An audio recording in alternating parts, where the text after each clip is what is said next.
Alam na ng asawa ko yung tungkol sa relasyon natin. Ha? Nakasimangot ka na naman. Halika dito sa akin. Hindi lahat ng relationship totoo. Magkano magpakulam sa'yo? Balita ko, pinagpalit ka na. Nagpahalit ka sa ibang lalaki na hindi mo man lang kilala. Tinanggal lang naman niya yung bra ko.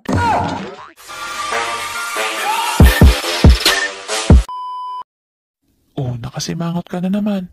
Halika dito sa akin, papatawanin kita. Kahit wag mo na ako patawanin.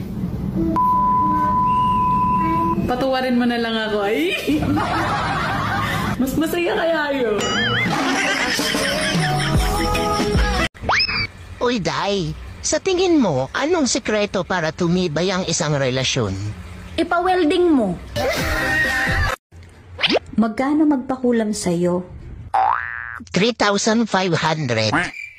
Aba, bakit naman napakamahal? Labubo kasi yung gamit ko.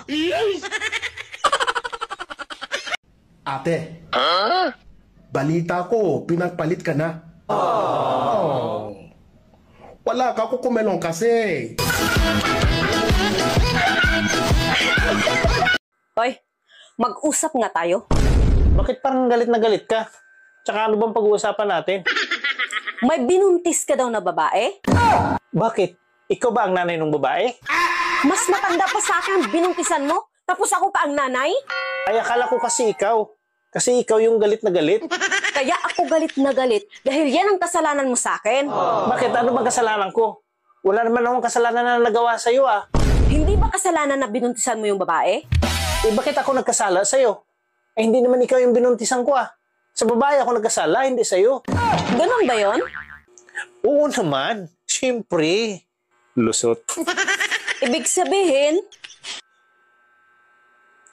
malaki ang kasalanan ni kumpare sa akin. Alam mo, mas mabuti pa matulog ka na. Kung sino-sino na yung taong tinuturo mo na may kasalanan sa'yo eh. Paano naman nagkasala is kumpare sa'yo? Eh, binuntis rin niya ako eh. Wala akong kasalanan sa'yo. Remember, hindi ikaw nakabuntis sa akin. Siguro nagustuhan mo rin yung ginawa sa'yo kasi nabuntis ka eh. Hinding-hindi ko gusto ang ginawa ni kumpare sa akin. Maniwala ka. Kung hindi mo talaga gusto, bakit ka nabuntis? Eh, 7 beses niya kasi inulit-ulit eh. Hindi gusto tapos 7 beses. Hindi ako marunong lumangoy. Pero, magaling ako sumisid.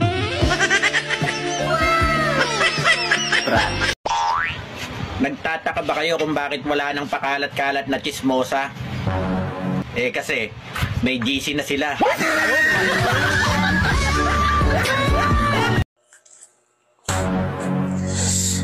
Ako na siguro yung taong pinakamalas dito sa Pilipinas. Bakit? Ano mang nangyari? Noon kasi, nagtatrabaho ako na maayos. Honest ako sa kumpanya. Pero biro mo, ako pa yung natanggal. Kung nagtatrabaho ka ng maayos, bakit ka natanggal? Iyon na nga eh. Sip-sip yung kasamahan ko. At siniraan ako sa kumpanya namin. Ayan, mahina ka kasi. Tapos sa time na yon, nung pauwi na ako, nag-abang ako ng jeep na masasakyan. May lalaking dumaan. Pinahawakan niya sa akin yung bag. Nagulat ako, bigla siyang tumakbo. Pagtingin ko sa bag niya, ginto at pira yung laman ng bag. Abay, swerte mo. Paano naging malas yun? Saka saan mo nilagay yung bag? Sa sobrang kamalasan ko, magnanakaw pala yung lalaki. Ako yung nahuli, ako pa yung nakulong. Alam mo, nasa Manila ka. Wala ka sa probinsya. Dapat maging alerto ka. Tsaka bawal ang tanga-tanga dito sa Manila. Tapos, nung nakalaya na ako, akala ko katapusan na ng kamalasan ko. Pag-uwi ko sa bahay, ang dati kong kinakasama, napakarami ng anak. Saklap. Alam mo, di lang kamalasan. Kapangahan mo rin naman eh, kung bakit ka nagkaganyan. Ang pinakasaklap at napakamalas ay yung nangyayari sa buhay ko ngayon. Ito na yung pinakamabigat at hindi ko matatakasang kamalasan. Bakit pinakamabigat na kamalasan yung nangyayari sa'yo ngayon? Eh, kahit na syunga-syunga ka, okay ka naman. Paano ako makatakas sa kamalasan? Eh, kasal tayo?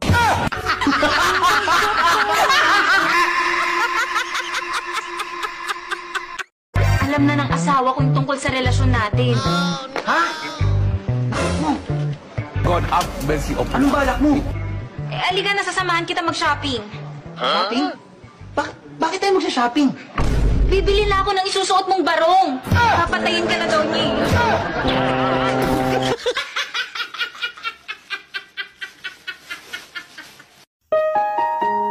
Yung hindi ka naman broken, pero ramdam mo yung sakit. Sakit ng walang pera. May narinig akong mga usap-usapan sa labas. Pag wala daw ako dito sa bahay, pupunta dito si kumpare. Wala nagpapaniwala ka naman sa mga chismis.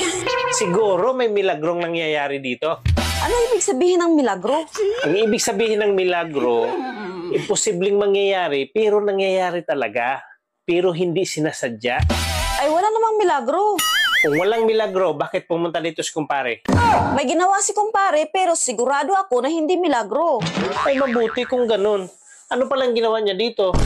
Tinanggal lang naman niya yung bra ko.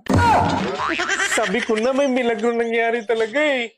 Di ba nga, sabi mo, pagka milagro, hindi sinasadya, pero nangyayari? Oo. Sinadya niya yun eh, kaya hindi milagro yun.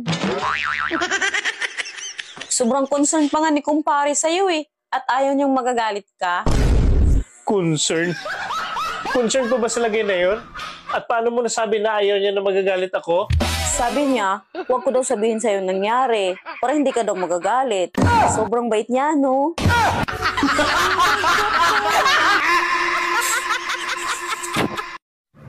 Uy, be, close pa kayo ng mga kapitbahay mo? Ay oo, close kami. Ang banding nga namin, plastikan. Nakaisa daw sa'yo ang coffee smith mo? Gano'n katotoo yan? Nagpapaniwala ka naman. Hindi totoo yan. Kasinungalingan naman yan. Yan yung usap-usapan sa labas. Pati nga ako hindi maniniwala eh. Kaya kinausap ko yung coffee smith mo. O anong sabi? Confirm. Nakaisa nga siya sa'yo. Kundatan ka. Napakasinungaling nila. Hindi totoo yan. Ako ang paniwalaan mo. Paano mo nasabing kasinungalingan at hindi totoo? Kasi nakatatlo siya. Hindi lang isa. Mali sila, mali. Oo, mali sila at sinungaling. Kung hindi nga lang nag-ring phone ko, baka nakaapat pa nga eh.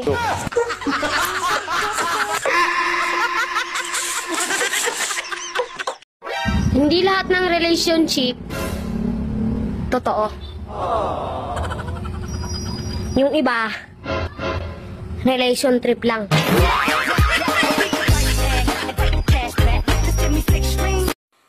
Pupunta pala sila ni Mama dito mamaya. Bakit daw?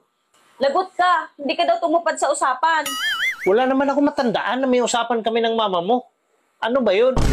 Sabi ni Mama, matagal na daw tayo nagsama, pero single pa rin daw tayo pareho. Kung nalala ko yung sinabi ng mama mo sa akin, pag kontento na daw ako sa'yo, pakakasalan kita. Anong sabi mo? Ang sabi ko, opo. Oh, nangako ka naman pala eh. Oo, nangako ako. Pero sabi niya, pag kontento na ako sa'yo, pakakasalan kita. Pero hindi pa ako kontento sa'yo eh. Bakit? Ano bang hinahanap mo sa babae para makontento ka? Ang gusto ko sa babae, yung maingay. Ang taas naman ang standard mo.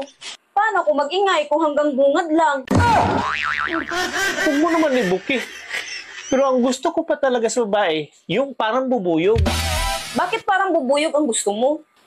Ang bubuyog kasi, pag nangangagat, pati puwit niya tinutusok. Yan ang gusto ko sa babae. Nag-iisip ka ba sa sinasabi mo? Oo naman. Bakit? Paano naman ako manunusok na parang bubuyog? Wala naman akong panusok. Maniniwala pa ako kung ikaw. Kasi may panusok ka. Maiksi nga lang. Sobra-sobra naman yan sa'yo. Tsaka ito ang pinakagusto ko sa babae na wala talaga sa'yo. Gusto ko sa babae yung pumapalag talaga, gumaganti. Kasi wala ka lahat nun eh. Kaya hindi ako kontento sa'yo at hindi kita pakakasalan. Gusto mo pala pumapalag, gumaganti. In short, palaban. Aba, oo, syempre. Andyan yung lasa sa mga babae. Wala ka nun eh. So hindi kita pakakasalan. Ganun ba? So, pwede na ba ito? Next week, sabihin mo sa mga magulang mo, magpapakasal na tayo.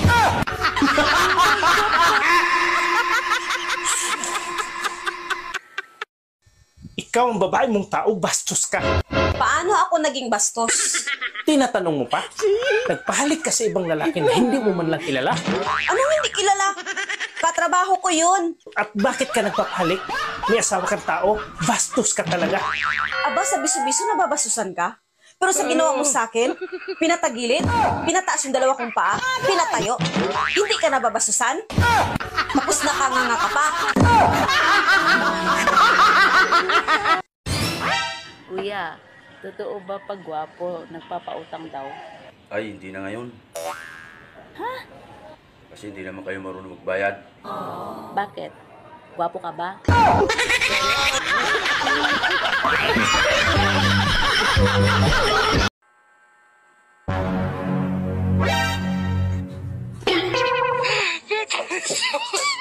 Ano? Aray! Ano mo nakain mo? Ba't mo tinusok? Kinukukuhan ka lang? Ang likot mo kasi.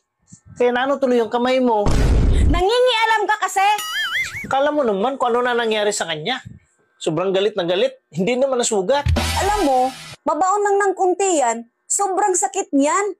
Para kang maiihi sa sobrang sakit. Alam mo ba yon? Hindi nga dumugo eh. Tapos maihi ka na sa sakit.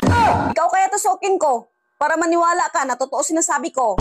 Natusok lang ng kunti. Makapagsalita, naihi agad. Nag-iinarti ka lang eh. Alam mo, pakialamero ka kasi. Mabaon na ng ganito, kaiksi yan. Parang lalabas na ihi mo. At mapapasigaw ka sa sobrang sakit. Nangingialam ka kasi. Alam mo, hindi kita maintindihan eh. Natusok ka lang ng maiksi. Ang init na ng ulo mo. At parang maihi ka na sa sobrang sakit. Pero pag natusok ka ng halos isang dangkal, pag isang dangkal ba, hindi ka naiihi.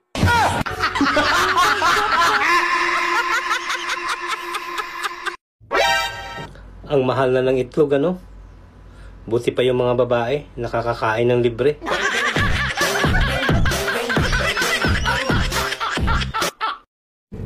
Hoy, be! Sa ganda mong yan, yung totoo, ilan ang naghahabol sa'yo? Well, depende kung ilan yung inutangan ko.